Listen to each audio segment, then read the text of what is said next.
Terima kasih pemirsa, Anda kembali menyaksikan Kominfo Newsroom. Pemirsa, hari ini secara resmi pemerintah membuka pendaftaran seleksi pengadaan calon pegawai negeri sipil tahun 2024.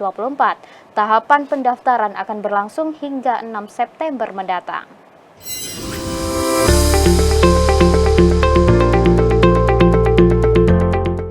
Badan Kepegawaian Negara secara resmi membuka pendaftaran CPNS 2024 pada hari ini, Selasa 20 Agustus 2024 melalui laman sscisn.bkn.go.id.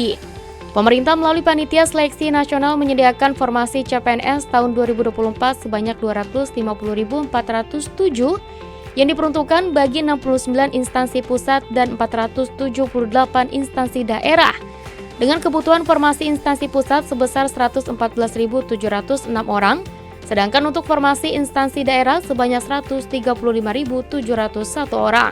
Wakil Kepala BKN Haryomo Dwi Purtanto dalam laman siaran pers bkn.go.id menyebutkan, secara keseluruhan proses rekrutmen CPNS akan melibatkan sejumlah instansi yang tergabung di Panselnas, mulai dari aspek kesiapan dukungan infrastruktur melalui Bakti Kominfo, monitoring keamanan teknologi informasi dengan BSSN, monitoring teknologi infrastruktur dengan Badan Riset Inovasi Nasional, serta penyediaan elektronik materai bersama dengan Percetakan Uang Republik Indonesia. Haryono pun mengimbau kepada para pelamar CPNS 2024 untuk membaca secara detail persyaratan dan kualifikasi jabatan sesuai dengan pengumuman lowongan formasi yang disampaikan oleh instansi masing-masing pelamar.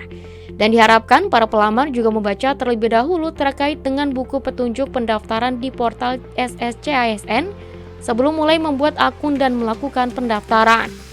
Adapun jadwal pendaftaran seleksi pengadaan CPNS tahun 2024 dibuka per tanggal 20 Agustus hingga 6 September 2024, pelaksanaan tes SKD CPNS pada tanggal 2 hingga 8 Oktober 2024, pelaksanaan tes SKB CPNS pada tanggal 9 sampai dengan 20 Desember 2024, pengumuman hasil CPNS pada tanggal 5 sampai dengan 12 Januari 2025, hingga usul penetapan NIP CPNS pada tanggal 22 Februari sampai dengan 23 Maret 2025. Pemirsa, Pusat Pelaporan dan Analisis Transaksi Keuangan melaporkan jumlah perputaran uang judi online hingga kuartal 1 2024 periode Januari hingga Juli mencapai 174 triliun rupiah. Deputi Bidang Strategi dan Kerjasama Pusat Pelaporan dan Analisis Transaksi Keuangan Tuti Wahyuningsi menyampaikan bahwa modus yang digunakan oleh pelaku judi online saat ini variatif. Maraknya judi online di kalangan masyarakat semakin memprihatinkan. Pusat Pelaporan dan Analisis Transaksi Keuangan melaporkan jumlah perputaran uang judi online hingga kuartal 1 2024 periode Januari hingga Juli mencapai 174 triliun rupiah. Sementara jumlah pemainnya tercatat mencapai sekitar 3,7 juta orang. Deputi Bidang Strategi dan Kerjasama Pusat Pelaporan dan Analisis Transaksi Keuangan Tuti Wahyuningsi menyampaikan bahwa modus yang digunakan oleh pelaku judi online saat ini variatif, mulai dari penggunaan money changer melalui penukaran valuta asing hingga berkedok transaksi bisnis ekspor-impor. Dalam modus ini, pelaku memanfaatkan layanan money changer untuk menyamarkan asal-usul dana yang didapatkan dari aktivitas ilegal tersebut. Selain itu, pelaku judi online juga menggunakan transaksi ekspor-impor sebagai kedok untuk menyamarkan dana ilegal. Jadi polanya adalah mengepul, kemudian dikirimkan, semua mengirimkan ke satu titik, kemudian nanti disebar lagi. Jadi itu ada berlapis-lapis begitu. Jadi itu yang kita baca dari pergerakan uang judi online. Kemudian juga dalam berita terkait dengan keterangan transaksi, underlying transaction-nya itu biasanya muncul kata-kata yang sangat familiar di judi, misalnya seperti slot, jackpot, kemudian kapok judi, kalah mulu atau apa. Jadi sign note seperti itu berarti hubungannya ke sana begitu. Dalam menghadapi beragam pola indikasi transaksi judi online ini, PPATK telah melakukan berbagai langkah strategis, termasuk peningkatan analisis transaksi keuangan dan kolaborasi dengan lembaga lain seperti Otoritas Jasa Keuangan, Unit Intelijen Keuangan, dan Kepolisian. Tuti menegaskan kerjasama lintas sektor ini sangat penting untuk memberantas perjudian online yang semakin kompleks dan diharapkan dapat berdampak positif bagi stabilitas ekonomi serta keamanan masyarakat. Engagement yang terkait dengan internasional yang sudah kita lakukan, misalnya untuk mentelusuri tracing terkait dengan aliran dana, dan kita sebagai anggota Egmont Group, kita juga ada Egmont Secure Web ESW yang memang kita bisa mendapat kesempatan untuk meminta informasi dari FIU di negara lain. Dan FIU negara lain kalaupun memang misalnya mendapatkan informasi terkait dengan Indonesia melalui website itu juga bisa mengkomunikasikan kepada kita. Wakil Presiden Maruf Amin memberikan apresiasinya atas langkah pencegahan dan penanggulangan ekstremisme berbasis kekerasan yang mengarah pada terorisme kepada kementerian, lembaga hingga pemerintah daerah. Dalam sambutannya, Wapres menilai langkah ini telah mampu menurunkan aksi terorisme.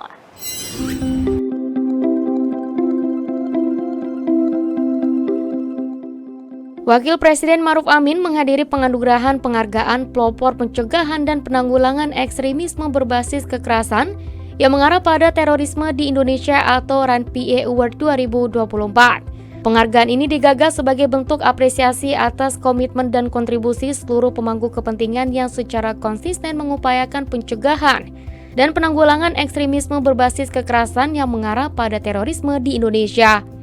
Wapres menyatakan selama periode pertama RAN-PA ini berlangsung, serangan terorisme tercatat terus menurun dan bahkan pada tahun 2023 tidak terjadi serangan terorisme sama sekali. Selain itu, berdasarkan Global Terrorism Index 2024, terlihat adanya penurunan angka kematian akibat serangan teroris di Indonesia hingga sebesar 22%. Selain itu, dalam laporan Global Terrorism Index 2024, Indonesia mencatatkan penurunan angka kematian akibat serangan terorisme hingga sebesar 22%. Capaian ini adalah bukti nyata dari efektivitas kolaborasi seluruh pemangku kepentingan dalam melawan ekstremisme dan memberikan harapan besar bagi kesuksesan pencegahan dan penanggulangan ekstremisme berbasis kekerasan di Indonesia di periode-periode berikutnya. Kementerian Pariwisata dan Ekonomi Kreatif, Badan Pariwisata dan Ekonomi Kreatif mendorong peningkatan keamanan digital di lingkup perhotelan dan wisata lainnya.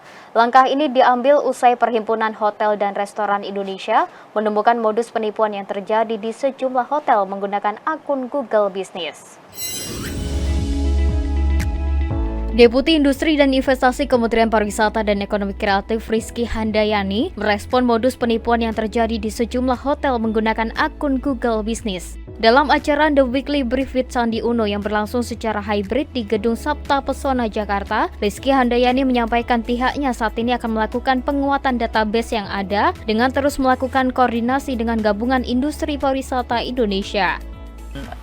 Tentunya kami itu mendorong dengan PHRI dan juga bersama Magibis tentunya, karena bisa saja terjadi tidak hanya di hotel Mas Menteri, tapi juga di usaha pariwisata lainnya untuk kemudian menguatkan database yang ada. Jadi nanti kami masih terus berkoordinasi dan kemudian memikirkan langkah-langkah yang lebih tepat bagaimana kita pemerintah ini bisa mendukung di dalam penguatan database di industri pariwisata kita.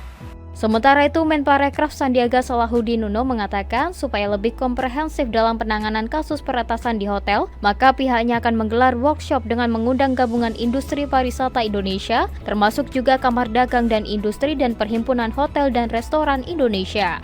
Karena sekarang cyber security ini akan menjadi sangat dominan, karena pariwisata ini akan terdigitalisasi. Semakin terdigitalisasi, maka kita harus siapkan cyber defense kita, karena pasti akan banyak gangguan, terutama yang berkaitan dengan penipuan-penipuan. Bukan hanya di hotel, di perusahaan-perusahaan besar juga terkena.